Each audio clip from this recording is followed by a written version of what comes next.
was a physician who followed the story of Jesus quite closely himself, and who carefully investigated all of the things surrounding the story of Jesus and his life in ministry. He interviewed the eyewitnesses. He talked to the people who was there. That Luke took the time to write an orderly account for a particular guy by the name of Theophilus, but by extension, anyone who would read his account. He took the time to write an orderly account of the life of Jesus. And he says right at the beginning of his account of Jesus' life that the reason I'm writing this to you, Theophilus, is this, so that you can have certainty about the things that you have been taught about Jesus. In other words, Theophilus, you've heard the stories, and there's been people who've passed the stories on to you, but I've taken the time now to write an orderly account, to put it all together, to kind of detail the events that surrounded the life of Jesus, the people who were involved, and I've put it all together in this one account that we now call the Gospel of Luke. And so in Luke chapter 5, we find this story, this incredible account of something that happened one day by the Sea of Galilee. It says in Luke chapter 5, on one occasion while the crowd was pressing in to hear the word of God, he was standing, that is Jesus, by the lake of Gennesaret. Now, this occasion happens early on in Jesus' ministry. He spent a lot of his early days in the region of Galilee, up and around Capernaum, Bethsaida, Cana, Nazareth, like all kinds of areas in that region, many of which were along the shores of the Sea of Galilee. And so he has been healing people, he has been preaching, and on one day, as he's near the shore of the Sea of Galilee, he's preaching and teaching, and the crowd is pressing in to hear. That is to say, there's not just a handful of people there that day. It's not just a few locals. There's not just even a small number. In fact, it's a larger number, so much so that people are pressing in on each other because they're all trying to hear what it is this preacher who's growing in popularity has to say about the scriptures. They want to hear what it is that he's teaching. And so as he's standing by the lake of Gennesaret, which is the Sea of Galilee or the Sea of Tiberias, it goes by all three names. As he's standing there, he saw two boats by the lake, but the fishermen had gone out of them and they were washing their nets. Why? Because they'd been fishing all night. And when they came in, they would mend and repair and clean up so that when they were ready to go the next time, they could just hop into the boat and go. Everything would have been all set and ready. And so getting into one of the boats, which I love because it's almost, you get the sense that he didn't really ask, he just kind of hopped on. He got into one of the boats, which was Simon's, and then he said to Simon, would you put out a little from the land? And he sat down and he taught the people from the boat, which is great because it created this natural amphitheater for the whole crowd that's pressing in to be able to hear. And when he had finished speaking, he said to Simon, put out into the deep and let down your nets for a catch. And Simon said to him, well, Master, we have worked all night and we have caught nothing. But at your word, we will let down the nets. And I wonder if Peter is willing to do this for the preacher because he thinks that maybe there's something to Jesus' words, or if he's just kind of bemused by the fact that we've been fishing all night and you think that we're going to catch something if we just go out now. I'm not really sure, but whether it's amusement or respect, he's willing to do it anyway. And when they had done this, they went out and they let down their nets. What did they do? They enclosed a large number of fish, so much so that their nets were breaking. This is clearly a supernatural moment. This didn't just happen by chance. They had caught nothing all night. And at the first letting down of the nets, as Jesus told them when, they caught all of these fish, so much so that their nets were breaking. And so they signaled to their partners in the other boat to come and help them. And they came and they filled both boats so much so that they began to sink. There's a large catch of fish. This is a big day, as it were, after catching nothing all night. And so when Simon Peter, it says, saw this, he fell down at Jesus' knees saying, depart from me, for I am a sinful man, O Lord. This is quite a response, isn't it? I mean, most of us might think our first response would be absolute astonishment. Look at all the fish. I wonder how much we're going to get for this catch. This is a big day for us. In fact, we've had to bring in another boat to try to get everything in, and even with that, we're starting to lose our buoyancy, and this is a big deal. And you would think that just with all the astonishment, and I'm sure laughter and everything that was a part of it, Peter recognizes something in this moment. He has seen Jesus before. He's heard Jesus teach. In fact, according to Luke, Jesus, even before this, healed his mother-in-law who was ill. And so Peter has had encounters with Jesus, and now when something happens with the fish and his boat, something clicks in Peter, and this became for him very, very personal. And Peter recognizes in this moment his own unworthiness in the presence of Jesus.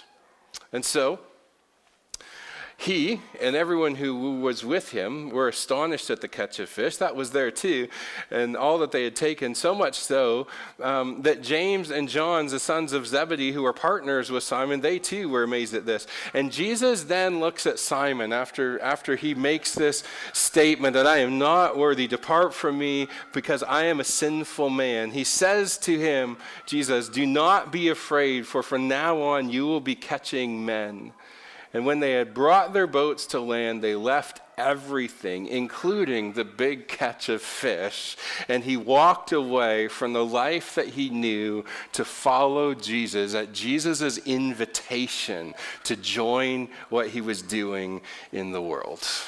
You know, through the Easter season, over the last couple of weeks, we spent some time talking about resurrection stories of Jesus, what happened on Resurrection Sunday, Easter Sunday, and everything that followed that. And we've spent some time looking at what happened with Mary at the tomb, and then his appearance that night among the disciples. And you remember Thomas wasn't there, and Thomas said, look, unless I see for myself, I will never believe that Jesus has been raised from the dead. And then 8 days later, after he's allowed to linger in his doubt for some moments, Jesus appears again, and Thomas is there this time, and Thomas makes a confession, my Lord and my God. We have all of these significant moments that follow about questions of the evidence of Jesus' resurrection, questions about the doubts that people, even Jesus' own disciples, had. There's conversations about restoration and comparison, and all of that is wrapped up in the final chapters of John's gospel.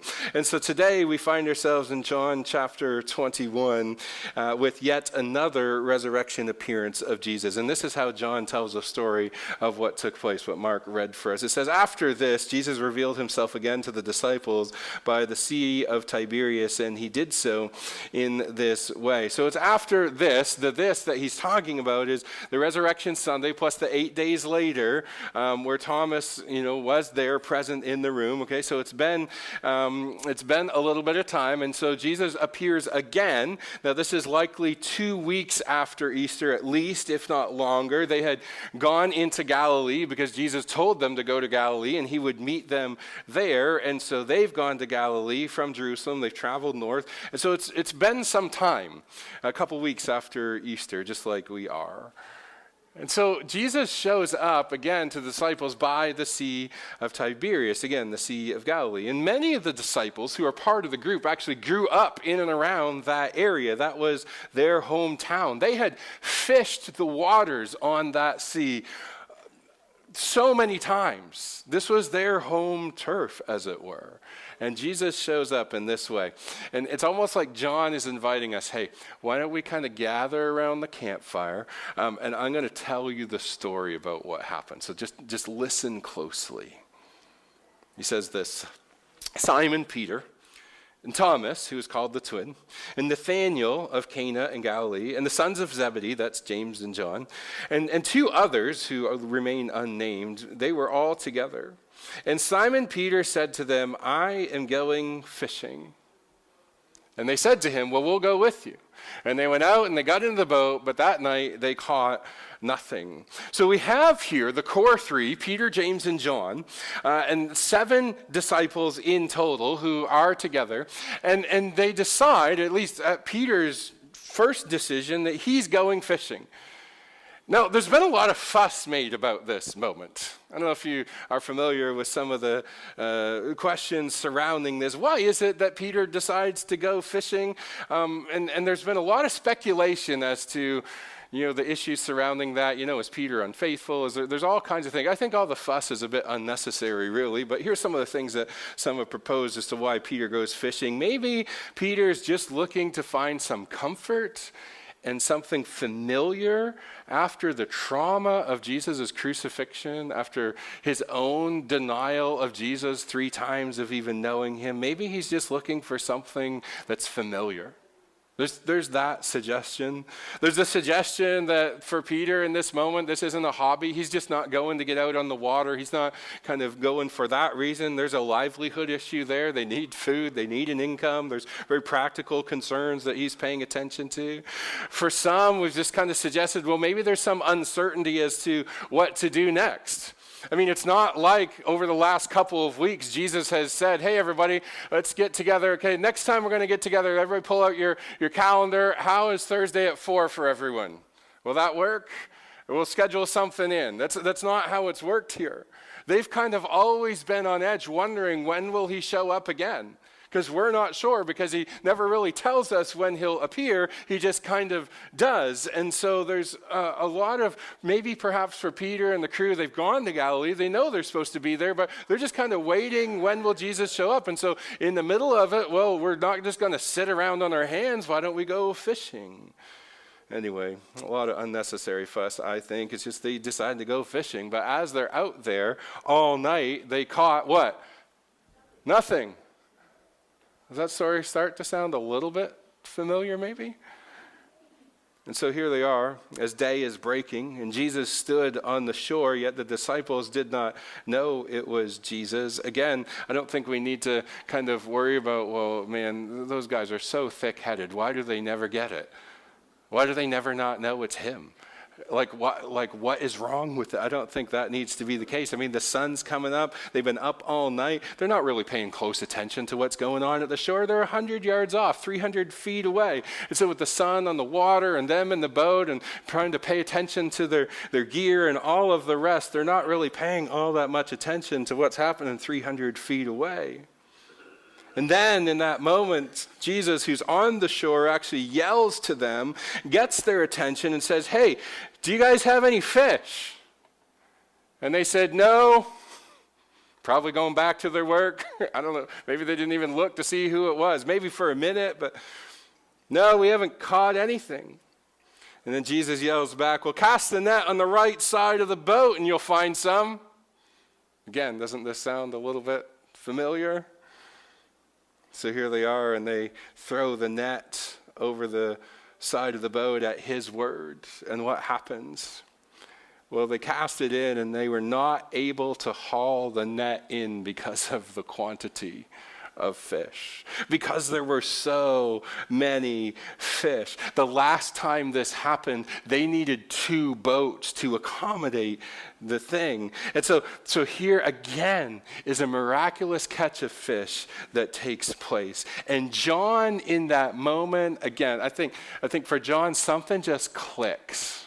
He remembers this because he was one of the ones who had to come and help Peter 3 years ago-ish when it happened the first time. And for John, something clicks. And John just simply, blurts it out. He says, hey, it is the Lord, Peter. It's the Lord. And when Simon Peter heard that it was the Lord, he put on his outer garment, believing John, because he was stripped for work, and he threw himself into the sea. Now, this might sound a little funny to us, but if they're out fishing, they've taken some of their kind of clothes off so it doesn't get tangled up in what they're doing. It's a lot easier to work when you're stripped down in that way. And so here they are. And Peter's not going to swim to the shore with, hardly anything on. And so he puts his clothes on. But I still love I think it's hilarious because he puts his clothes on and jumps into the water and then swims away. This reminds me in a very different scene. And I don't know. Sometimes I think of things when I'm preaching. Anyway, just bear with the story.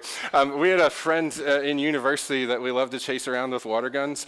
and we would have water gun fights on our university campus. And so we would chase him around. And there was one day where he was going, and we had taken him through the woods, and he came upon this like brook that was there, and he looked down at the brook, and he took his he took his shoes off, and then he ran across. I think it was he took his shoes off. He ran across the brook, and then he got to the other side, and he put his shoes back on. His socks got soaked, and and he put his shoes back on, and then we got back, and then we asked him about it, and he was like, "Well, I didn't want to get my shoes wet." So, okay, I don't know, maybe he's just, I don't know. Anyway, you make of it what you will. Here's Peter, though, and Peter's like so excited, he's not going to wait until they get the boat to shore.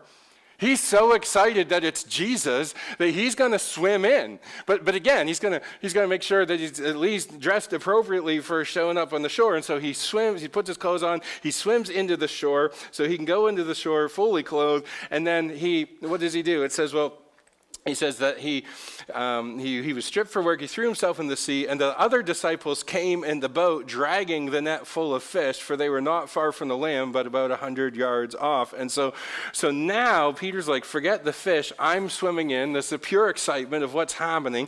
And the rest of them come dragging the net because it's probably really heavy to try and pull up, and they don't really have far to go, so let's just drag this whole thing in. So Peter goes first. The rest follow. And can you just imagine the joy of that moment? Like Peter swimming, he gets into the shallow water and he's standing up, and then his clothes are soaked and he's trying to get over to where Jesus is, and the rest of them come. I mean, it's just this moment of pure joy that they've been expecting and waiting to see Jesus again, and here he is. Another resurrection appearance. But then Peter pulls up to where Jesus is, and when they all got out on the land, they saw a charcoal fire in place with fish laid out on it and bread. Now it's interesting, and I think I've mentioned this before, but the only other time that a charcoal fire is mentioned in John is just a few chapters earlier in chapter 18. And you know where the charcoal fire was? Just outside the courtyard of the high priest. The night that Jesus was betrayed. And Peter and John have kind of followed through the darkness after Jesus has been betrayed by Judas and arrested, and they're brought to Caiaphas' house. And Peter and John kind of follow in, and John knew kind of the guards in the courtyard, and so John was able to gain access inside the courtyard because he knew some of the people there, and they let him in to watch what was going on. But Peter remained just outside, a little ways back, and he's warming himself by a charcoal fire. And one of the servants comes over and says, "Hey, aren't you one of his disciples?" And he denies it. And then two others approach him and say, "Hey, we're pretty sure it's you. Your accent gives it away. You're a Galilean. You must know him." "No, I don't know him." And the third time, completely swears up and down, "I do not know the man. I have nothing to do with the man." And then he hears the rooster crow all over the charcoal fire. The charcoal fire has a bit of a distinct smell to it. And I just wonder for, even just for a moment, if that smell reminded Peter of what had happened not long ago. In any case, there was a charcoal fire and Jesus is cooking breakfast, and he says to the group of them, he says, "Hey, bring some of the fish that you've just caught." And so Simon Peter went aboard and he hauled the net ashore full of large fish, 153 of them. And although there were so many, the net was not torn. Now, again, 153 fish. Why is that significant? That's led to all kinds of speculation and interpretation. Now, just bear with me. I'm going to nerd out just a little bit, okay? So here, the range of interpretive meanings as to what does the 153 represent is like this big. Everything from, hey, that's kind of interesting, to that's really, really wild. Okay, here's just a few of them. The first one is this. The 153 represents the symbolism of every nation. There's an ancient writer named Jerome, not Jerome Dion, different Jerome. There's an ancient writer named Jerome who said that Greek naturalists believe that there are 153 species of fish in the world. And so perhaps the number 153 is symbolic of the mission of Jesus and of catching people and gathering people from every nation. Maybe that's what it has to do. Maybe that's the symbolism. Another one is, this is kind of St. Augustine's interpretation. He added all kinds of spiritual layers to representation of all the things and what they meant. 153 is a number that symbolizes fullness.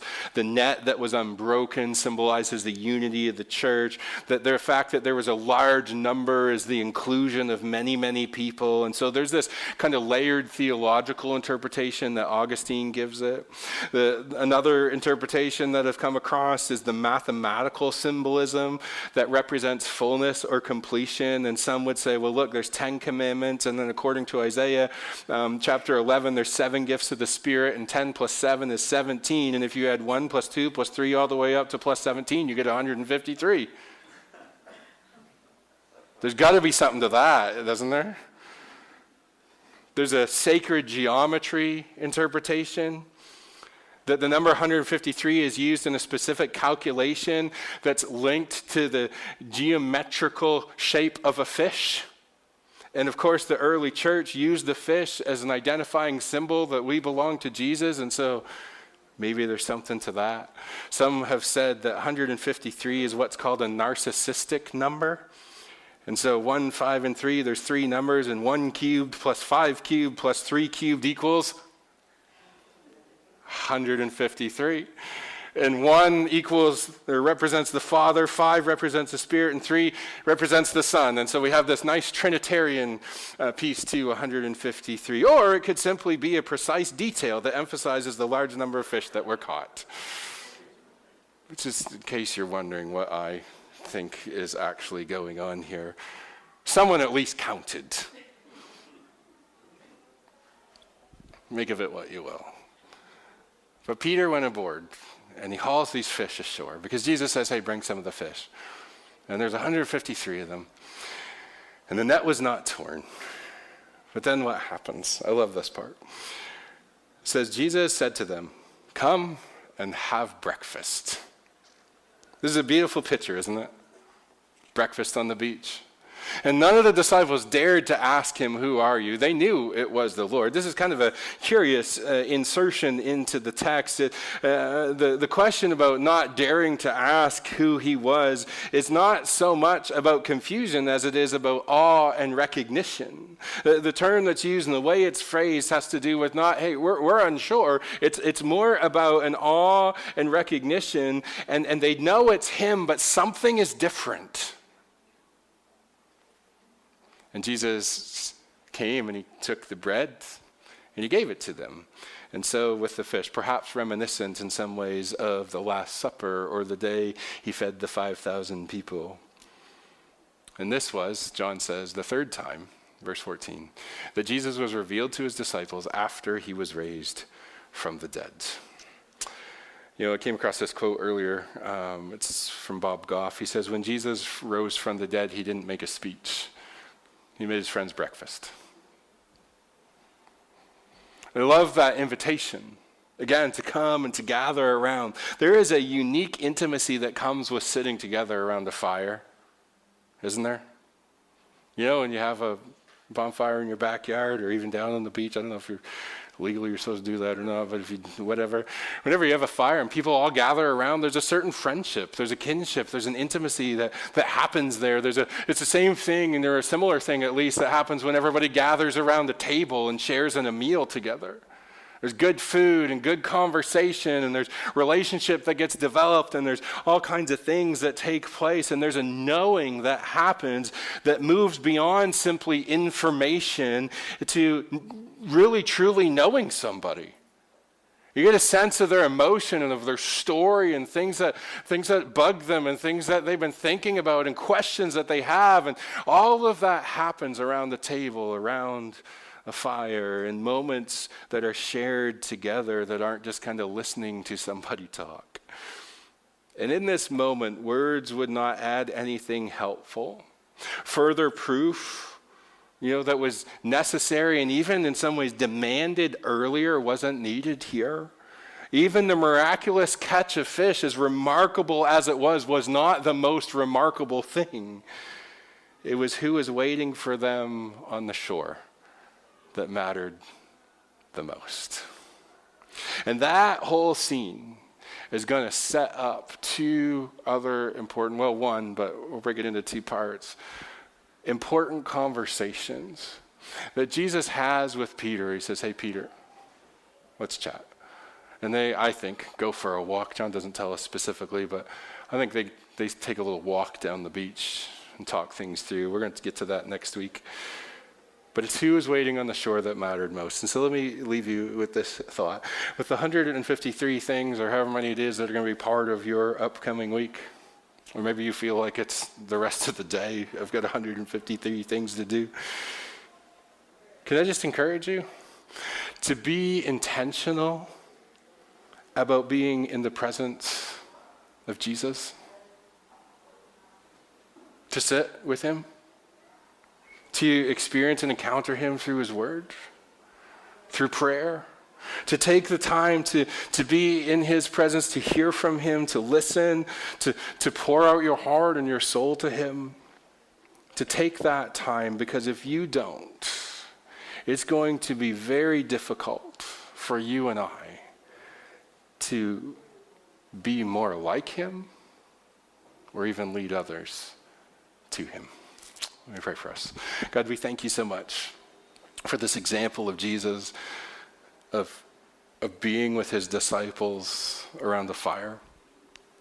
So many times we see them gathered in places, and yes, he teaches, and yes, he encourages, and all of the things, but there's also moments of just being together. And I think for the disciples in that moment, it was so important that they encountered him and him present with them. And God, for all of us, God, we thank you that you have sent your son into this world to seek and to save what was lost.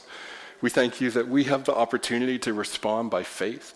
We thank you for Luke and for John and for the other gospel writers who recorded these accounts of the life of Jesus so that we too could see and hear and know and have confidence in the things that we've been taught about Jesus.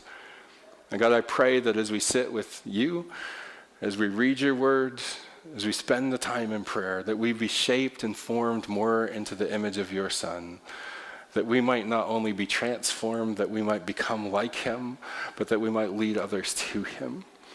And I pray for whatever our week is looking like this week. For some of us, maybe we feel like it's going to be chaotic and busy, or we're uncertain about the future, or we don't know what's coming. We don't know what things are going to take place, and maybe there's some apprehension, anxiety around that. God, I pray that in our being present with you, that we would learn to take those things one step at a time with full confidence, knowing that you go before us. And God, for those of us here who perhaps find it difficult to sit in those moments, Father, I pray that you give us the discipline and the courage and the space to do so. And God, for those of us here today who've not yet come to a place of faith and of understanding and of belief, I pray that you would encourage them to seek out answers to the questions that they have, to encounter the risen Jesus through your written word, that their lives might be changed as well. We pray in Christ's name. Amen.